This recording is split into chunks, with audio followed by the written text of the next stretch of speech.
You're listening to the Jay Bird Watching Podcast, the official podcast of jaysjournal.com and fansided.com, where we discuss all things Toronto Blue Jays baseball. We'll talk about news, rumors, and game recaps. So whether you're a diehard fan or just getting started with the team, this is the podcast for you. Here's your host, Craig Borden, with co-hosts Jason Lyons and me, Ken Alfred. You're listening to the Jay Bird Watching Podcast. Why, hello, Blue Jays fans, and welcome to finally the losing streak is over, and maybe the rain delay will spark something fun for us last night. But I am Craig Borden, your host. Jason Lyons with me, as always, here on the Jay Bird Watching Podcast. Buddy, how you doing? You know what, man? It's a really wet, dreary day here in Vancouver. Warm, though, and we have a very important game against a very good team tonight. So we had our fingers crossed and we did the no rain dance, and it looks like the baseball gods have smiled on us a little bit and the rain has stopped. And so we're going to go and try and get this one in. This is big for us. This is our playoffs, and you know, we're only 6 teams out of 20 make it through. So you got to make sure that every game you play has pace, has purpose, and you want to win. So yeah, excited. A good thing on the baseball gods had to shine highly on somebody, because it sure as shit is not our Toronto Blue Jays. Oh no! Oh no! I want to start the show off with I'm going to call it the catalyst to the losing streak, and that is the fact that I got the chance to talk about this last week on the Walk-Off podcast over the past weekend, but you and I have not had this discussion, and that is the first spot of bad luck over the last week was the fact that Orelvis Martinez was supposed to join this team, become a little bit of a fixture here in the short term, and unfortunately he is going to be gone for a long time this season because he got caught with PEDs related to quote unquote birth related items and stuff like that, as far as that's what I heard as far as trying to help that out. But as far as it goes, it really sucked. That was a punch to the gut. Is that worst case? He was somebody that we could have used at this trade deadline to maybe get some good guys. I think that the big thing is there's two major things here. I mean, obviously, PEDs are terrible. From what I understand, I have gone through the same thing he went through. And so it is something that is bigger than baseball. It's more important than things like that. But for me, I feel like the Blue Jays knew about it. I think they knew about it well in advance, and they were just waiting to hear what his punishment would be. And that's why when they did bring him up, they did have him play the one game. I think they wanted him to make a debut. He probably gets a bonus of some type for playing the one game. And I think they wanted people to see who he was before. I've been a little surprised that they haven't been more upfront about, what it was, that it wasn't steroid, like it wasn't like anabolic steroids or human growth or anything like that. But I mean, I guess steroids are steroids. And if you're taking them for something, it's a proven thing that steroids repair things quickly and help a lot of things out.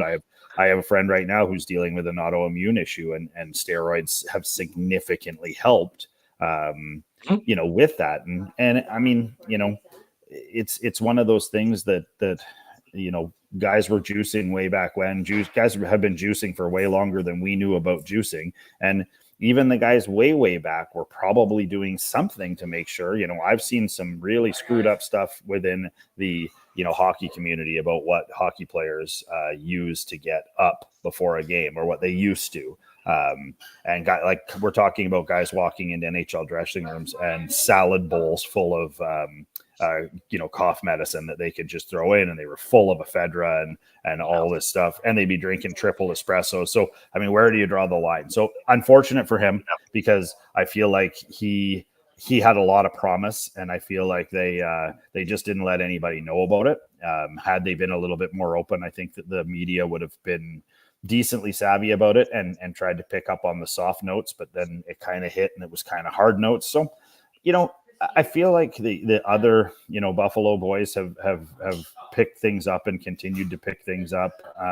I like that they were able to sort of pivot onto some other guys coming up from Buffalo and, highlight some different stories, but it's really unfortunate. It's too bad for him. I mean, he is coming back just before the season ends, and I assume he'll be up and play.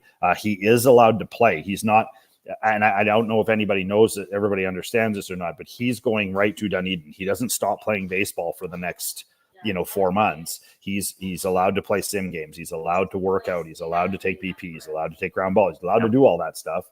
He's just not allowed to play in an actual game. And I mean, I think that some of the PED along with the gambling rules are pretty archaic, and they need to probably take a look at those and break them down, because I mean, even if you look at anything that has been medicine wise, I mean, it's changed so much in the last, changes every year. The difference between, like, I mean, how many people are hammering Ozempic to try and lose weight? It's not healthy. Anyone who's healthy.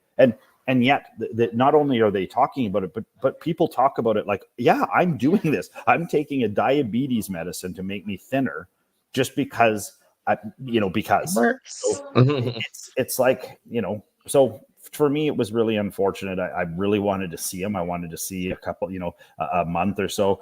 Like, I feel like Barger has really fallen into a good spot. He's hitting the ball, bullet hard every time they throw one in the zone. He looks like the kind of guy that would chew his own arm off to steal second base. Like, he's the guy that I want out there. And, Clement and Horowitz has been unbelievable. And, I'm all excited now to find out that Davis Schneider is going to do something weird with his mustache, cut apparently for tomorrow. I don't know what the suspense is. Like, have you seen that he's got it all grown? Like, I think he's going like Lemmy Motorhead. Like, I think he's going to go chops up, or like the fat chops. I thought he was almost going like full Hulk Hogan there for a second, with the mustache coming all the way down to like here. Wouldn't be the worst, but didn't quite make it. To your point, I think that there's certainly been some eras in baseball where steroids were an actual part of helping people. But let's be honest, the steroids, you can't put steroids in your eyes. You can't make yourself a better hitter by taking steroids. You can hit the ball farther, but you still strike out. You still strike out just as hard. Yeah, my go-to is always Jeremy Giambi. Jason Giambi, monster. Jeremy Giambi can barely hit. Right? So this is how it is. Yep. So, but the story that's been circulating around is honestly, and I hope this is actually what it is, because this has, like you said, better implications outside of baseball as far as starting a family or anything. It was due to fertility drugs. Right. So that was the story that has been circulating. And if that's one of those things, maybe it could have been avoided. That's the only thing I could have said at this point, as far as the suspension piece. And right? If you I can tell you, these things happen, right? I can tell you from experience that that's the kind of situation that unfortunately you don't have a planned timeline for. You get into a situation where you're told what to do if you want to have a family, and like I said, sometimes that becomes bigger than baseball. I mean, maybe they could have allowed him to step away, or maybe he should have been more concerned about what was in that. Like, I seem to remember a couple of years ago, somebody took something and they were like, "Oh, I didn't know it was full of steroids." But Barry Bonds said that too. Yeah, no professional athlete is taking something that they don't know what it is. So, like I said, it's unfortunate, and I hope that everything goes well in his personal life, and I hope that he can get back to playing and hammering the ball. And I mean, maybe it's next year that we see him full time. Who knows? I've all been looking at the quote many times this week from manager of the not real Cleveland Indians in the famous movie Major League, when he says, "That's one. And when we win tomorrow, that's two. And if we do it a third time, that's a winning streak." So, I mean, that's called a winning streak. Yeah, it's called a winning streak. But it's about the best way of summarizing it right now, because this is not even I can't say a day-to-day feeling. It's not the Alcoholics Anonymous level of take it day by day, right? Mm-mm. This is take it minute by minute during a game, make the decision, get down, get dirty, all the above, right? It's not any of the things that any Blue Jays fans have been recently, and honestly, even a long time, that any Blue Jays fans have had to deal with this, because everybody knew what we were into in at the end of 2017, right? Yeah. But the 2015 era, 2016 era had faltered, right? Donaldson's down. Trading him for a bag of balls at that point, as he couldn't stay healthy. And Julian Merriweather didn't turn into the monster we were all hoping. Well, although he's looking pretty good with the freaking Cubs right now, but that's besides the point. But that season we had expectations, but we knew that the team was due for a decline. We were not sold that same thing this season, Jason, is, oh, we're going to compete. Don't worry. We got all the same gang. We're here to go. Make sure you get your playoff tickets ready and get your seats picked. And don't worry, to the core. Worst line came, to the core of what? Rotten apple? Or... yeah, I mean, I feel like there's, and I think we've sort of kicked this horse pretty much to death. I feel like there was many opportunities this year to make changes, to bring guys up. Aside from last game, what was Springer hitting? Not even his weight. Like, he's hitting like 138 or something ridiculous like that for the last 30 games. And I mean, I think we have to get realize that in some cases, you have to tie old Yeller to the post. And the Jays are really bad at that. They always have been. I mean, there's other teams out there that they do not mess around, and they do cut you, and they do move you down, and then they release you, and they move on to bigger and better prospects. And I mean, the Braves have been famous for that, just running through. The Dodgers do it too. If you're not producing, like Jason Hayward is a shining example of how hard you have to work if you're an afterthought and a team picks you up. Jason Hayward has turned his entire career around in LA. The whole team is behind him because of his guts and the way that he's worked.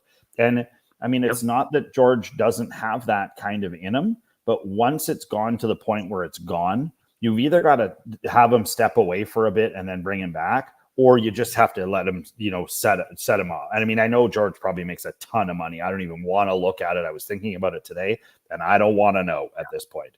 But a professional organization like that has to sometimes say, okay, sorry, you're done. And we're going to move on to a 25-year-old prospect. Sorry, buddy. You can go get your hair plugs now. And I will just point out the other piece to this whole thing is, I don't know if you've seen the recent stuff that's literally been a fire over the last hour on social media or whatnot, because Hazel May was interviewing Bo Bichette, and the obvious came up in that conversation.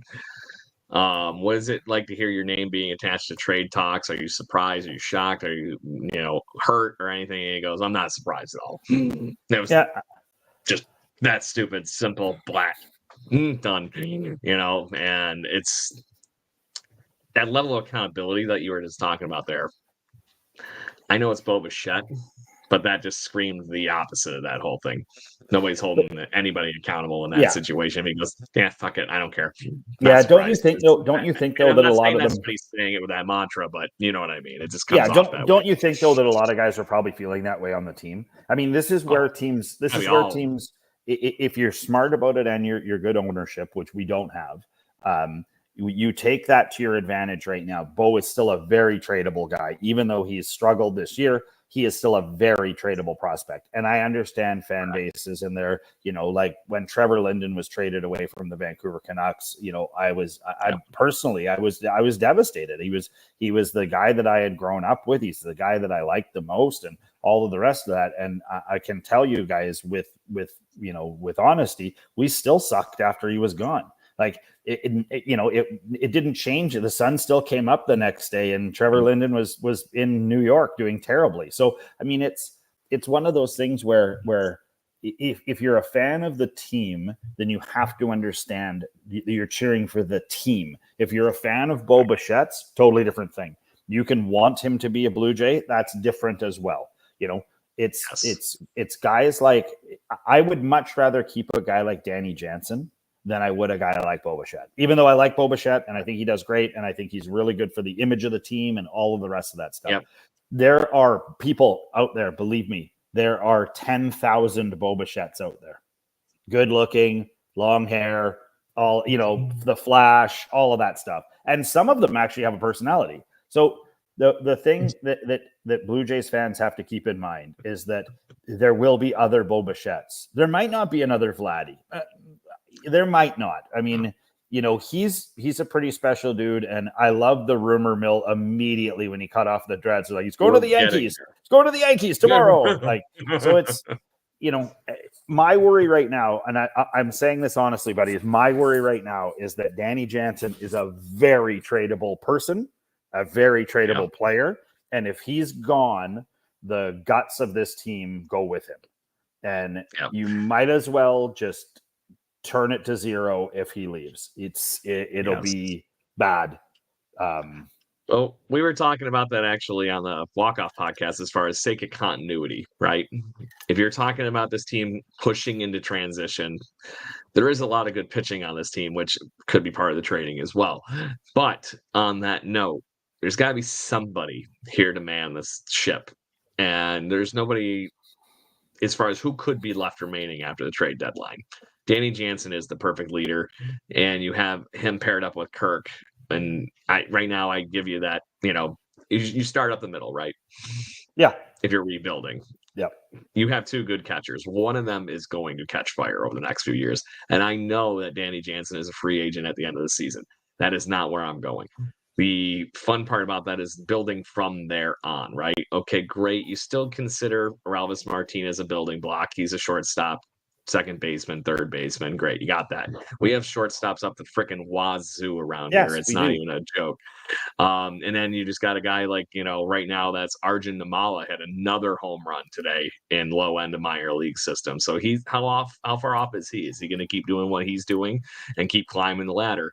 You got another pitcher that's finally back in business today with Ricky Tiedemann with 2 innings and 5 strikeouts. So just saying, if you threw 6 outs in 1 inning and then 1 more out the next inning and you struck out 5, you only grounded out or flew out 2 guys. Just saying, exactly. That's only 7 outs. 2.1 innings from the unlefty. So there's a lot of good things to look forward to on this team. But right now, I think they are at that point, Jason, that it is you have nothing left. I'm sorry. The chances of making it to the playoffs with what's going on right now in this locker room, this isn't a drastic change. This is like a level of legendary comeback at this point if the Blue Jays somehow make it to a playoff spot. This is Rocky beating Apollo Creed level. This is the Indians in Major League. And yes, it's funny 100%. How much the team reminds me of that team. Like they've got hot dogs, they've got young guys, they've got old farts, every team is like that. But even the fact that Serrano kind of reminds me of Vladdy. Like Serrano didn't hit the curveball very well, and Vladdy doesn't hit the curveball very much. Very much. But it's so. I want to make sure that we put this up on the board here while you're finishing your thought, and then we can continue talking with Greg here on from our X feed. And but you're 100% right. It's getting to that point when you have to have the Hollywood comeback at this point. Yeah. And if you're going to be going the other direction, Greg chiming in here and joining in with where we're going, you cannot replace the fact that there's somebody has to be leading this mess that's left behind. And Danny Jansen could continue to form a solid career with the Toronto Blue Jays and find a way to really cement himself as a really good catcher for a guy that right now could be on free agent contracts from year to year and just play up his strengths, and maybe he wins. And I think it's so important what you said about and Greg, it is a great point. Like leadership wise, the Jays don't have anybody other than Jansen. I mean, you can look at Springer and maybe an IKF. I mean, I don't really know. I mean, you'd have to be in the dugout to know. I mean, the only other one that I might say that seems to be a leader in there is Bassett. He seems to be a guy that people go and talk to a lot. And I mean, sure, we've got Encarnacion in there, and we've got Don Mattingly in there, which obviously are leaders, but they're not playing. So it's exactly. It's only so much. Look at the other teams in the majors right now that are doing well. The Phillies have like a 4-headed monster. They have 4 guys that if you pull any one of them out, there's another guy that can go right in and fill a leadership spot and be a part of that and back up. And I don't think any of us a couple of years ago would have been saying that Bryce Harper is probably one of the best leaders in Major League Baseball right now. I mean, you go to the Dodgers. You're only saying that because he got in a fight with Jonathan Papelbon. Yes, that's true. No, but you also have to look at like the Dodgers, Mookie Betts, Freddie Freeman, and as much as Ohtani doesn't appear to lead, I don't know if you saw the home run that he hit yesterday, but when he goes into the dugout, they're all talking to him. Now, they may be getting tips on the Knicks game later, but we're not 100% sure on that. So it's what it is though, and the teams that are successful, like you even look at the Diamondbacks from last year, and it doesn't have to be gristled veterans that are like Corbin Carroll is a leader. He's always been a leader. He's going to be a leader. He's going to be a superstar. He's having an off season, but he's still a leader. You watch their games, and they still still talking. He's the guy that when they lose, he comes out front and center. He's like, "Yep, I'll wear it. Yeah, I'll wear it. I'll wear the loss." And that's where guys like Bryce Harper, Aaron Judge. As much as I hate to give the Yankees props, Aaron Judge has turned himself into a whole new human being. Yeah, I mean, he's a whole new human being. And I think that it's improved his play. I feel like anytime you give someone that captaincy, or you say to them, "Hey, buddy, we need you to step it up. We're a sinking ship right now." And you know what? You talk to the Jays. Okay, you know what, Bo? We need you to do an interview. And he's like, and you're like, dude, like you're a pro baseball player. You've got to be having a little bit of fun. And I know you didn't become a baseball player to be an interview, but step it up a bit. At least when they talk to Jano, he's got personality. He's ready to go. Gossman, the same. He's got personality. He's ready to go. I think that Jano is the linchpin. And if they can't see that, if they can't see that keeping Jano is ultimately important, then maybe we're barking the wrong. Maybe the whole thing is a wrong argument. Yeah. So let's expand on that, because that's where I wanted to go next anyways. So you've already mentioned that I agree with you that Danny Jansen and Kirk obviously would be, unless somebody is dying to have a catcher, I would be trading Kirk. But right now, that is one of those things that I would. Who else on this team are you keeping, if anybody? Nobody, just the young guys. I think if you made me put a gun to my head right now and said, who are your untradables? I think Davis Schneider, Ernie Clement. I don't think there's anybody that's untradeable right now. You know what I'm saying? Like if you said you have to keep 5 or you have to keep 3. Yes. I mean, I think I'd be looking straight up at the Buffalo guys. And if I wasn't to look at the Buffalo guys, then I think, and as odd as this sounds, my first non-tradable is IKF. I mean, he's been rock steady all year. Yes. And I like him. Present you an option on that one though. Is this the sell high on IKF moment? You mean the one we missed on Josh Donaldson? Yeah, the one we missed on Josh Donaldson. I'm not saying you're going to get a ton for IKF. No, but maybe some team will see him as, hey, this is the perfect piece. I need somebody like IKF on my team. Cleveland. And there is some good teams. Cleveland needs a guy like IKF. I got my conspiracy theory. I got to forward from what I started on the Walk-Off podcast on Sunday to you here in a moment too. But looking at this team, the only other guy I honestly think I'd like to keep around in that same a la the Danny Jansen mantra amongst the Buffalo boys would be, honestly, Dalton Varsho. I say that funny enough and ironically enough because I've been one of his biggest critics. But for somebody coming up from the minor leagues, which is going to happen inevitably in a rebuild, all these guys we trade for Vladdy, Bo, or whoever finally gets voted off the island in a trade here, Dalton Varsho is a great example to young baseball players, regardless of the 220 batting average. He plays the game the way it should be played. And I would think that it would instill something proper in a young player. Somebody like, we see Davis Schneider, all these guys coming up. It could be the difference in the world of having a 19-year-old, 20-year-old kid seeing how Dalton Varsho plays and prepares for a game versus whoever the hell might be in that position. That's my thought. I agree with you there too. I mean, I feel like there's those guys, those Buffalo guys have so much value, but I mean, it's like you said, like if we were to trade Bichette, we've got 4 guys we can put in at shortstop, all viable MLB shortstops. It's not like we're taking somebody who's never taken a ball there and we need you to give this a try. If you sold the farm, if you sold the farm, is it the worst thing that Ernie Clement is going to play good defense at shortstop all the rest of the season? And it's not the worst. You're not winning already anyway. Yeah, that Spencer Horowitz has a good remainder of the year. It's not a bad thing that Schneider has a good remainder of the year. And, who knows? Correct. Maybe you can trade these bigger names that we have. Obviously, no one's going to take Kiermaier off our hands. But Kiermaier hasn't been the worst. But he's either. only here at the end of the season anyway. Right. So you keep him, fine, great. Him. Unless you flip him in a throw-in that somebody needs a center fielder. So you look at trading. Go ahead. You look at trading Vladdy. You look at trading Bo. You look at trading Springer. And then maybe there's a hidden gem on Buffalo that you can prospect out to somebody and get something back that replaces all those. I watched that guy from the White Sox that they were talking about considering. He's not good. Yeah. He's not good at baseball. I don't want him. No, please don't. That's putting a Band-Aid on a pile of giant shit already. That's the problem. Yeah. So it doesn't fix anything. And that rumor needs to die about Luis Robert somehow coming to Toronto and saving this team. It's just not going to happen. No. If he comes to this team, it's just another guy we're paying a lot of money over the next few years along with George Springer. And just to say, Greg is obviously on fire in our Twitter channel here right now. So just to make sure we, it's a good thing. I love his comment here about it. He's a good thing we at least got the cup holders in the run out here at the Rogers Center. So there's that. And I was actually very thankful for those cup holders when I was there for those few games.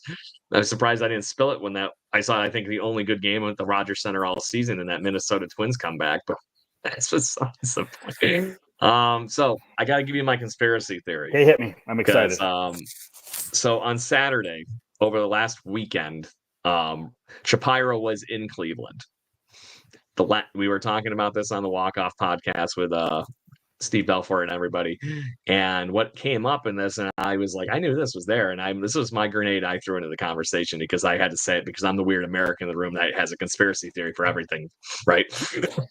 So I had to mention the fact that, okay, great. Everybody's like, well, maybe he's just visiting friends.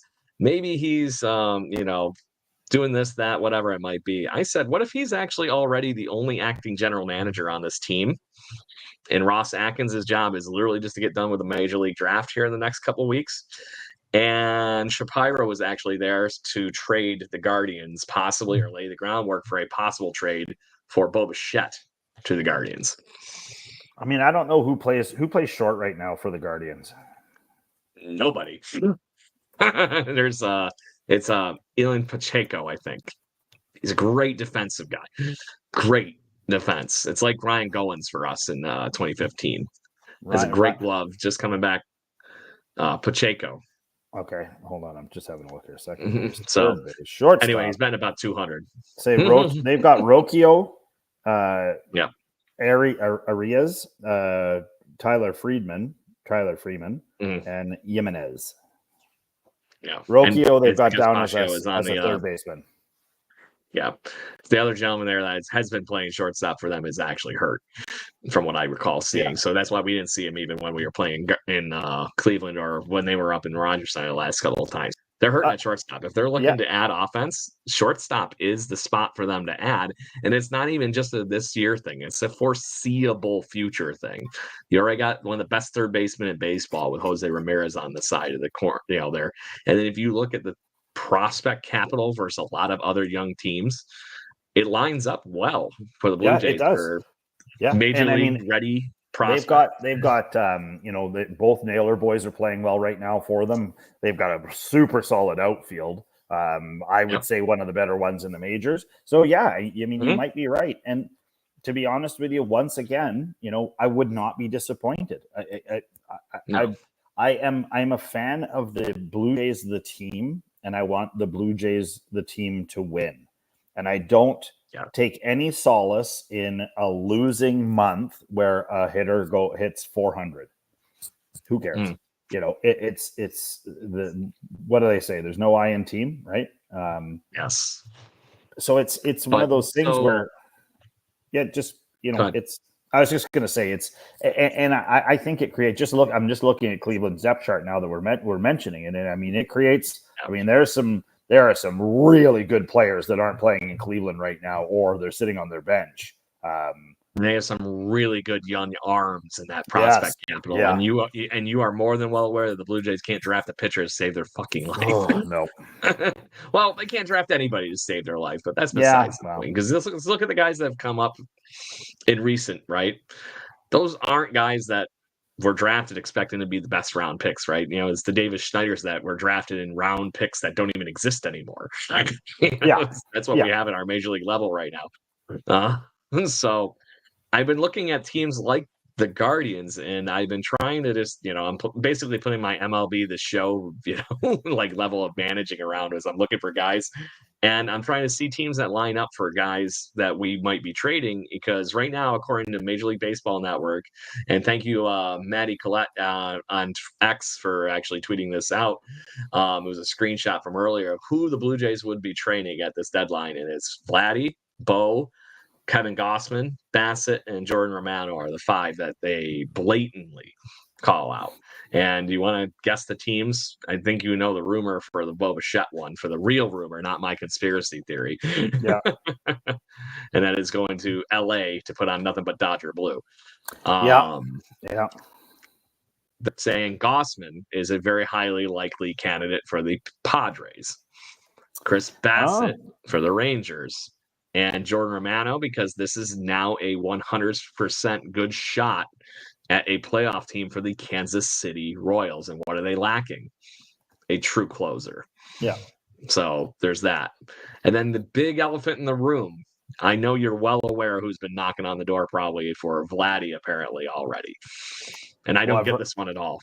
There's a few. Astros apparently. I heard that the other day. Push. I can't understand. I can't understand where that comes from. There's teams that I can understand. Like I can understand the Yankees wanting Vladdy. They've had ups and downs with a couple of the guys that play in the 2 positions he plays in. He's a good DH. He's good buddies with Soto. There's lots of good fits that make that a smart trade for them. And it's New York. You put Vladdy in under the biggest spotlight. And what did he do in the home run derby? Right. it seems like when the lights when the lights are the brightest, Vladdy seems to smash baseball. So, it's interesting to me. If Houston does make that move, there's got to be something aside from, you know what I mean? There has to be something that they're moving to bring Vladdy in that is either a problem for them or something they see coming. Houston is a savvy so the flip team. side of that is that they have won 7 in a row while we lost 7 in a row until Tuesday evening. But the flip side of that is they are actually a 500 level team now. So I know they are looking to improve. They did not get the best out of Jose Abreu at first base, so I'm not shocked they're looking for first base help. It just doesn't, it spells, hey, how can we upgrade quickly? Maybe getting a first baseman that could hit is not such a bad thing in the world, right? You imagine a lineup with him and Yordan Alvarez batting 3 and 4 in a freaking pop like that. It's not a good time for many players, because right now that reason that offense ain't clicking is nobody's protecting Yordan. Right. So Jose Altuve is obviously taking a step back, and thank you, because I'm not a big fan of his. No, no pun intended. Don't get short with me, Craig. I didn't even know I did that. So, but to that point, I think there's some smoke to that, and there is some pretty good higher end talent actually in the Astros organization. So there might be some pieces that the Blue Jays. There's some guy. Most of their top prospects are in AA, AAA. And there's a couple that have been dancing on the line with the Major League Baseball. So, like I said, maybe there's something to it. Maybe there's nothing at all. But at this point, I don't think anybody's safe. I don't think there's any reason to keep anything around. And the one thing, honestly, that irks me the most about starting a rebuild is the fact that the 2 gentlemen running the ship shouldn't be here in the fucking first place. Yeah, I think we're sold on that. I think that Jays fans, everybody out there, even people who aren't Blue Jays fans, have realized that these guys are not good. Our front office is not good right now. It may have been okay for a bit. I think maybe some of the warts were hidden well with some good play on the field. But you're right. It's funny how similar this is to the Canucks previous to to Rick Tocchet coming in and the new management coming in from the basically the whole Pittsburgh Penguins management team. There was no accountability. There was no nothing. And stuff happened, and we didn't make trades, and we didn't do things. I mean, the Leafs are the same. The Leafs are exactly the same. In fact, the Leafs are worse because the Leafs probably should be challenging for a Stanley Cup. Certainly should be challenging for a Stanley Cup. Now they're going to run into a situation where Mitch Marner doesn't want to be there anymore, even though he says he does. And I'll bet you dollars to donuts that Austin Matthews wants to be in a place where he wins a Stanley Cup. Same with William Nylander. I mean, these guys want to be somewhere where they're going to win, and they're never going to win. It's the same as the Oilers. You're never going to win without heart guys and decide. But you know, I think that building a team, it's the same idea. It doesn't matter what sport it is. You got to bring in the right people. And you have to treat right now. We don't have any of the right people. Right. Correct. Exactly. Yeah, you're in a clearly. You know, I think that we really need to get the rotten to the core hashtag going around online, because right now that's what's going on with this whole fun with the Toronto Blue Jays. Because like I said, I think even if we had the best players in baseball right now, there's still something that's not clicking right. If you did get Ohtani, would we be any better right now other than being a bajillion dollars in debt? We'd be worse probably because we would have had to mortgage some of what does keep us afloat. Like the you know, some of that would have had to come at the cost of maybe a Clement or one of those other guys not being be able to come up, or, you know, something to that effect. Now, the Dodgers have mitigated it pretty well, but let's, you know, call a spade a spade. The Jays are not as good as the Dodgers. I'm just going to read a quote from you here from a Hazel May interview today with Ross Atkins, and you're going to be like, really? That's what we're going to put all our hedge on right now for keeping the faith, I'll say, is the better way of saying it. So this is like I said, this is and quote. The biggest thing is the success that I've had up to this point in past, many of them together for all the way from the minor leagues and over the last 4 years. The other reason is the belief that things can get turned around. For him to say that today just makes me wonder where he's been for the last fucking month and a half. Is about the best thing I can say, because that's the kind of thing you say a month and a half ago. That is not what you say within 4 weeks of the trade deadline. It sounds a lot like give up juice as well. It sounds like he's drinking a big fat cup of give up juice, and he's hoping to sell this to the fan. I mean, the only way that any of this is kind of savable is if Joey Votto makes a leap up and they start winning. And even if they don't make the playoffs, if they have a good run through the rest of the summer and they remain competitive and they've got a chance to get the wild card and they get Joey Votto up there, I mean, it's crucial that they get him on the team and playing. And I don't understand. He cannot be this hurt. Like, if that was him getting that hurt, then tell us he's not coming back, because, you know, for lack of a better term, these guys need a hero. That the fan base needs a hero, and it used to be the guys that we have, and they're just not doing it anymore. That you can't put that moniker on David Snyder anymore. He can't wear it. It's too heavy, and when he wears it for too long, he falls down. And so then Spencer Horwitz starts doing well. Oh, we'll just lump it all onto old Spency over here, who's probably, you know, top on his back. Yeah, and he's probably never been the best. He's probably never been that guy. Spencer Horwitz is a good baseball player. He's probably never been that guy outside of maybe like U15. Strikes me as a glue guy. Yeah, and he's good at his job, right? It's funny to me, you know, when we get into this, and you know, we're starting to push up on the irreparable part, and you know, I haven't gotten Blue Jays management in about a year and a half, maybe 2 years. Yeah. And it seems like Rogers has just sort of stepped aside, and they're you know, it's like that they've been away for a week and the kids have had a party, you know, like, and not a good party, not a fun party where stuff got wrecked. It was like, you know, it was like a super lame party, but, you know, somebody showed up. Yeah, somebody stole the Porsche. Are all so full. Yeah, like whatever. It wasn't good. But so, you know, I just want to summarize this piece up before we move to picks and clicks, because I know you got to get going on this whole thing too. I had it in front of me, I lost it. The review. So to just pour gas on the fire. If you want a good read, find that tweet by Hazel Ramey that I just retweeted out, because the comment section on this is the funniest shit I've ever seen. And I'm gonna just quote Millie Leafs from X right now. Oh, the success, ... 2003, swept in wild card. 2022, swept in wild card. 21, missed the playoffs. 20, slept in the playoffs, or slept in the wild card. They have not won a game in the playoffs. Out of all those 3 years, the team has not won a game in the playoffs since 2016.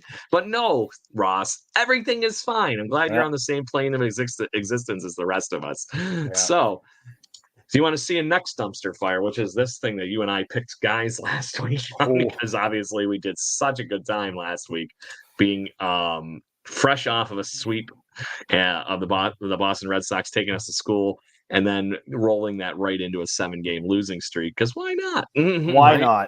Why not? Indeed. So I'm gonna go backwards here with starting with the guest spot, because my pick just makes me seem like the biggest idiot on the planet.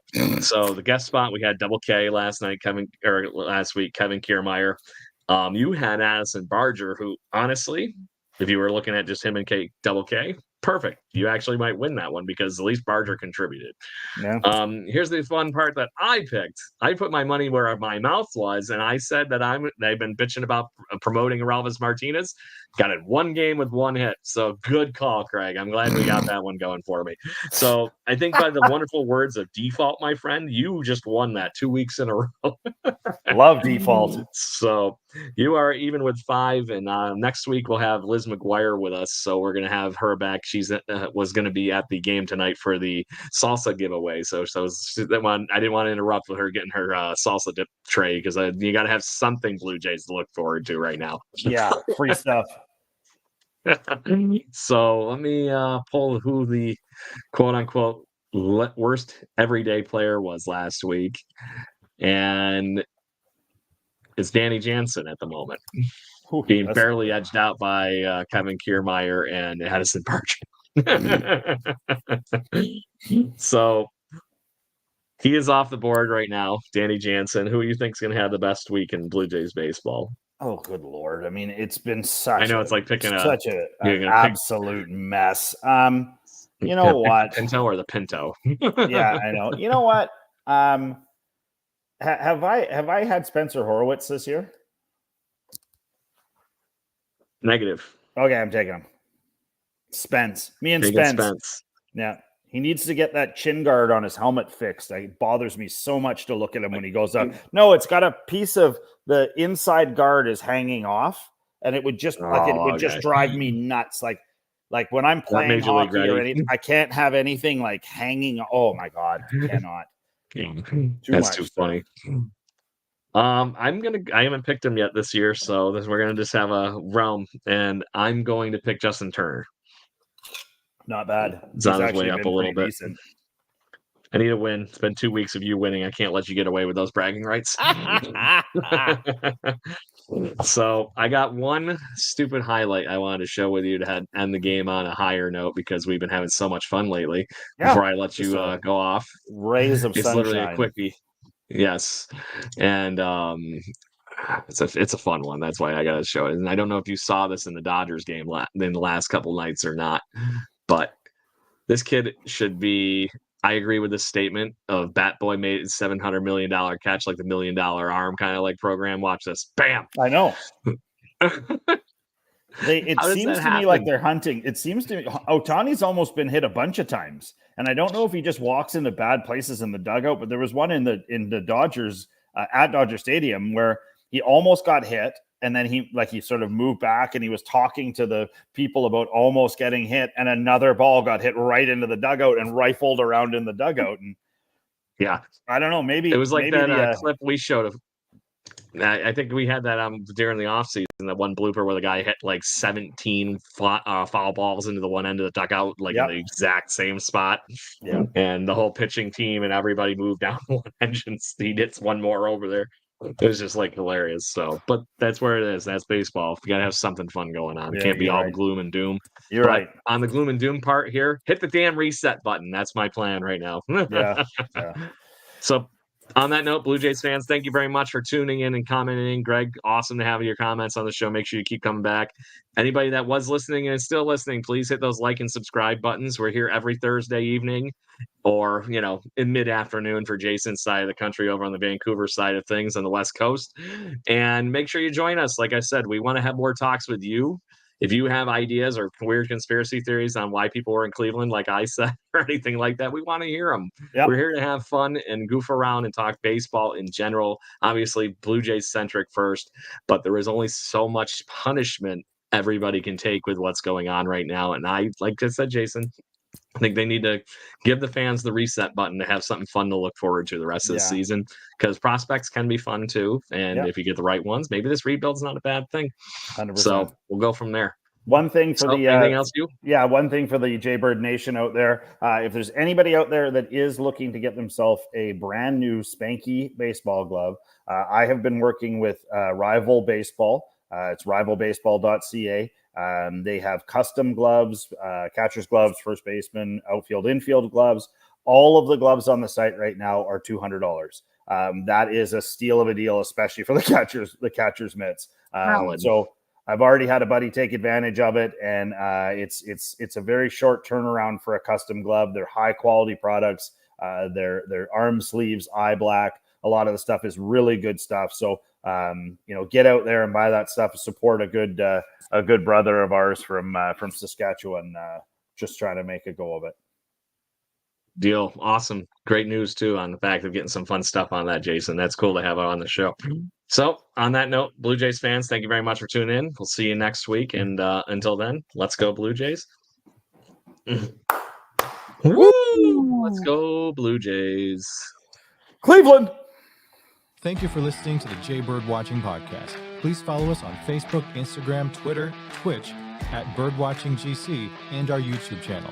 If you want to support the show and get extra content, please consider joining to our Patreon at patreon.com/birdwatchinggc.